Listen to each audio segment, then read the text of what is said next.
Good.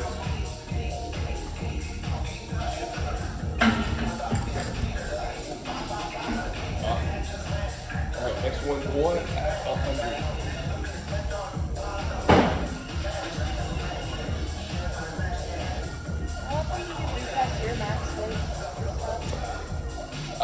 It depends on what the cycle that I'm in will call for.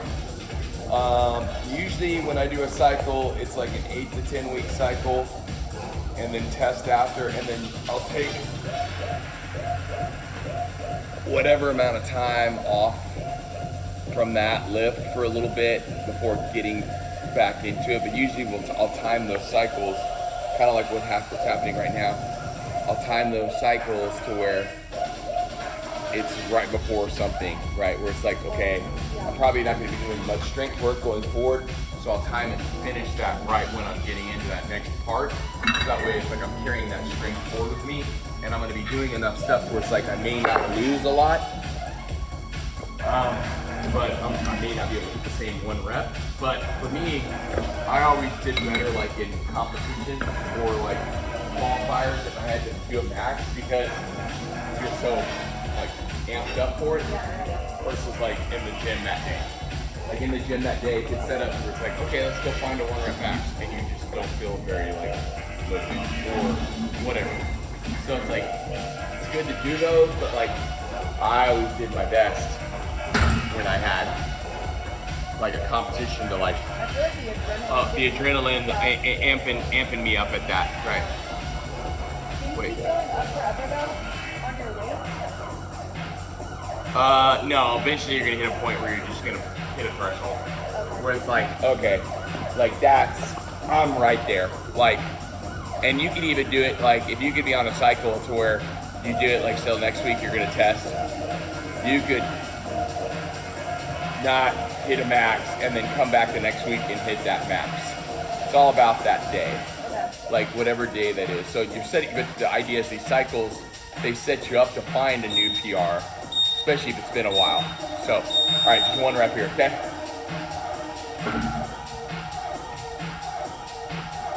Nice, easy. Just 1, you're good.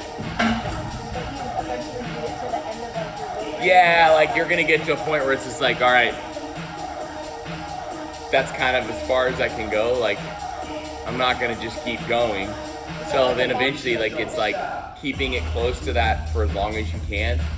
and then maybe like here and there have a little bit of a breakthrough. Is that like a body structure thing? Like Could be. It could just be to what like your training thing is. So like if you were just doing nothing but like Olympic lifting, like so Olympic lifters that all they're trying to do is just focus on snatch and clean and jerk and progression, like they'll make such small increases for them. Like going into a competition, they're trying to completely like peak at the right time, and so for them increasing by 3, 4, 5 pounds from when they did last time is huge.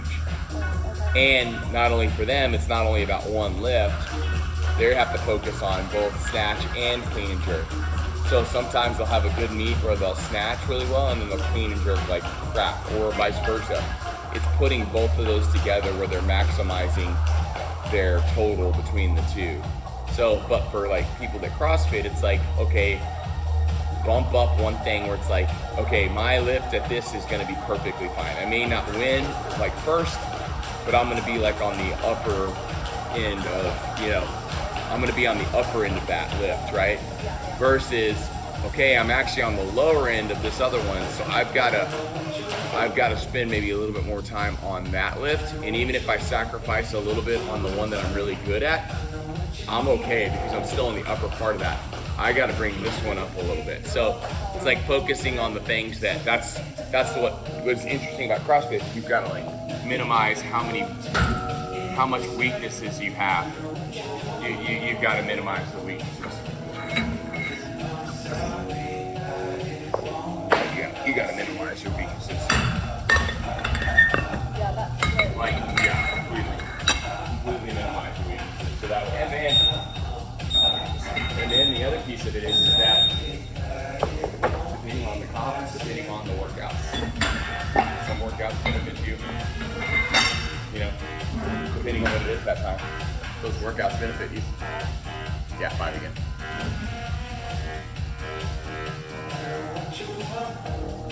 Good.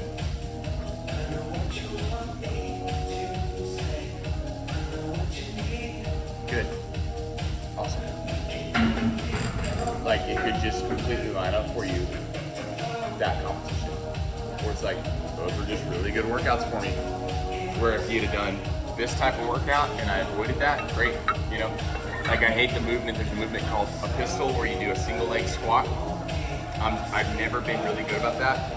My ankle, I have a broken left ankle. Like it's healed, but it's the range of motion when I do pistols, it's just I'm slower on that side versus others. It's such a hard movement that if it's depending on the reps, it doesn't matter. My cycle rep is slower. It has nothing to do with fitness.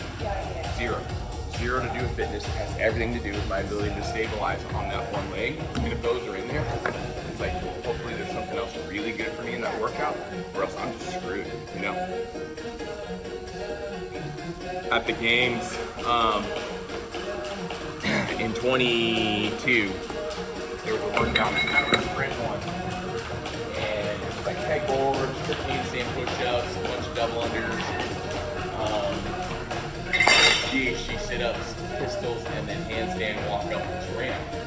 I was in first place to the pistols, and it had to be, and I got caught by like 4 dudes on the pistols.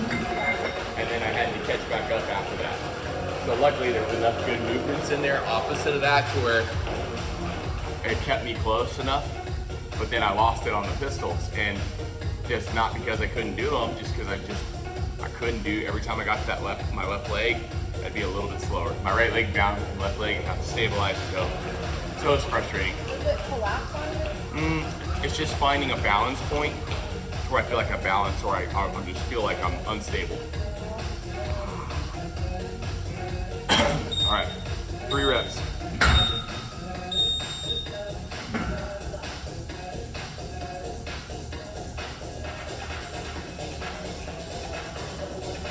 Good, racket. Let's go. Good. All right. So now it's a big jump, but it's only 1 rep.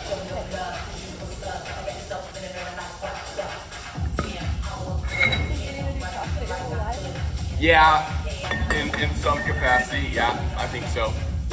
I may not do the same as what I've always done, but that's what CrossFit is. It's just getting close to whatever, you know.